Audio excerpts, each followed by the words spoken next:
মনজিৎ দাক আমি শৈশৱৰ পৰাই লগ পাইছোঁ। খুব ভাল খবৰ, এইটো অকল ব্যাকুচিবাসীৰ কাৰণে নহয়, গোটেই অসমৰ কাৰণে খুব ভাল খবৰ। আমেৰিকাৰ দৰে ৰাষ্ট্ৰ এখনত এনেকুৱা এটা পদবীত তেখেতে আসীন হৈছে, যিটো নেকি আমাৰ সকলোকে গৌৰৱান্বিত কৰিছে। মনজিৎ দা সৰুৰে পৰা খুব পঢ়া শুনাত খুব মনোযোগী আছিল, যথেষ্ট মানে পঢ়া শুনাৰ প্ৰতি আগ্ৰহী আছিল, আৰু আমাকো বিভিন্ন সময়ত তেখেতে উৎসাহিত কৰিছিল। তেখেতে ইয়াতে ক্লাছ 7লৈকে পঢ়িছিল, ব্যাকুচি MV স্কুলত পঢ়িছিল, তাৰপিছত ব্যাকুচি ME স্কুলত পঢ়িছিল। তাৰপিছত তেখেতে হায়াৰ ছেকেণ্ডাৰীলৈকে গোৱালপাৰা সৈনিক স্কুলত পঢ়িছিল, আৰু তাৰ পৰা তেওঁ REC শিলচৰৰ পৰা ইঞ্জিনিয়াৰিং পাছ কৰিছিল। তাৰপিছত REC ইঞ্জিনিয়াৰিঙৰ পৰা ইঞ্জিনিয়াৰিং কমপ্লিট কৰাৰ পিছত তেওঁ গুৱাহাটীত কিছুদিন থাকি বেংগালুৰুলৈ গৈছিল। তাতেও কম্পিউটাৰৰ কোৰ্চ অধ্যয়ন কৰিছিল। তাৰপিছত আমেৰিকালৈ গৈছিল। আমেৰিকাত আমি গম পোৱা মতে প্ৰথম অৱস্থাত ব্যক্তিগত খণ্ডৰ বেংক এটাত কাম কৰিছিল। তাৰপিছত আজি কিছু বছৰ আগতে তেখেতে মোকো ফোন কৰিছিল, মানে এটা তেওঁ অনলাইন প্লেটফৰ্ম, মানে কোৰ্চৰ এটা প্লেটফৰ্ম তেওঁ ডিজাইন কৰিছে, আৰু সেইটো সম্পৰ্কত মোৰ লগতো কথা পাতিছিল, আৰু সেইটো ইতিমধ্যে চলি আছে। তাৰপিছত যথেষ্ট কষ্ট কৰি আমেৰিকাত থাকি এতিয়া এনেকুৱা এটা পদবী লাভ কৰিছে, যিটো নেকি আমাক সকলোকে গৌৰৱান্বিত কৰিছে। গোটেই ভাৰতবৰ্ষৰ কাৰণে গৌৰৱৰ বিষয়। নিশ্চয় নিশ্চয়।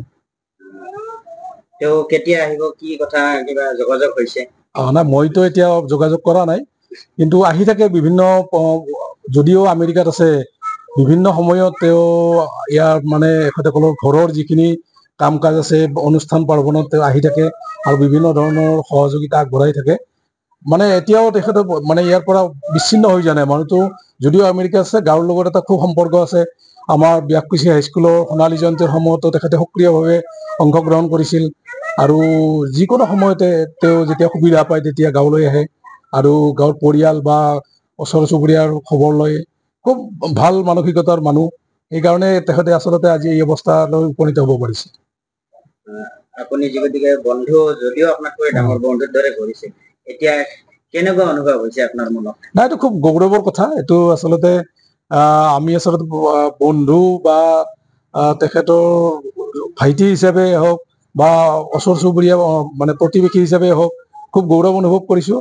আৰু তেখেতসকলে ভৱিষ্যতে আগুৱাই যাওক, এই অঞ্চলটোৰ, তেখেতসকলৰ ঘৰখনৰ বা অসমৰ নামটো উজ্বলাই ৰাখক, সেইটোৱে কামনা কৰিছোঁ।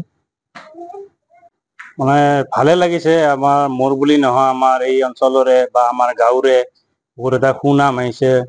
বহুতে ঘৰত ফোনো কৰিছে, সুধিও আছে, আৰু বিশেষকৈ তেওঁৰ পঢ়া লাইফটো হৈছে, আমাৰ দেউতাৰ স্কুলৰ পৰাই তেওঁ পঢ়িছিল। প্ৰথম পঢ়ি তেওঁ হাইস্কুলত গ'ল, হাইস্কুলৰ পৰা সৈনিক স্কুলত গ'ল, সৈনিক স্কুলত 12 পাছ কৰি শিলচৰত ইঞ্জিনিয়াৰিং পঢ়িলে।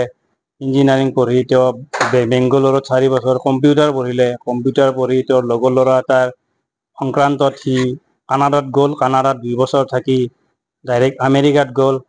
আমেৰিকাত এতিয়া তেওঁ এয়াৰফ'ৰ্চৰ ইনডাটা হিচাপে চাকৰিত ইনভেষ্ট হৈছে।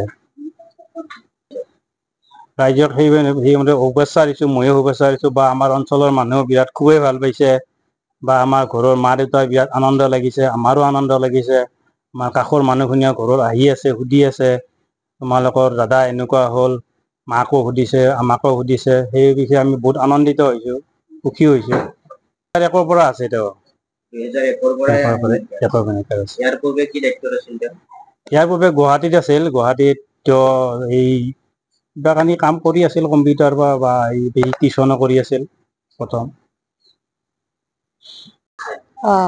কি ক'ব তেওঁৰ বিষয়ে? বাবাৰ বিষয়ে কি ক'ব লাগব? কি কম বাবাৰ বিষয়ে? তেওঁ আমেৰিকাত থকা সময়ত আপোনাক আৰু খুৰাক লৈ গৈছিল, তাত ঘূৰাইছে, কেনেকুৱা লাগিছিল? ভাল লাগছি বাবা, তাতে থাকি বহু জাগা আমি ঘুৰছি তাতে। কিমান দিন ধৰি আছিল? 1 বছৰ আছিলো বাবা। 1 বছৰে আছিল? আৰু নিউ ইয়ৰ্ক লৈ গৈছিল আমাক। কেতিয়া গৈছিল এইটো? আমি 2008 গৈছিলো বাবা আমেৰিকা। 2008 গৈছিল? তেতিয়া তেওঁ তাত কৰ্মৰত হৈছিল? আজি কি ক'ব? আজি তেওঁক লৈ সকলোৱে গৌৰৱ কৰি আছে। ভাল লাগছি বাবা, বাবা সকলো গৌৰৱ কৰিছে, মোৰো বিৰাট ভাল লাগছে, আনন্দ লাগছে বাবা। এখনিয়ে মই ভগৱানৰ ওচৰত মানে প্ৰাৰ্থনা কৰিছো বাবাক তাতে ভগৱানে ভালে ৰাখক এখনিয়ে মোৰ ভগৱানৰ ওচৰত প্ৰাৰ্থনা বাবা মই এখনিয়ে কলো আৰু বিশেষ আৰু একো নাজানো বাবা ক'বা মই যিকোনো খবৰৰ বাবে যোগাযোগ কৰক 7099017330 লগতে 7099017110 নম্বৰত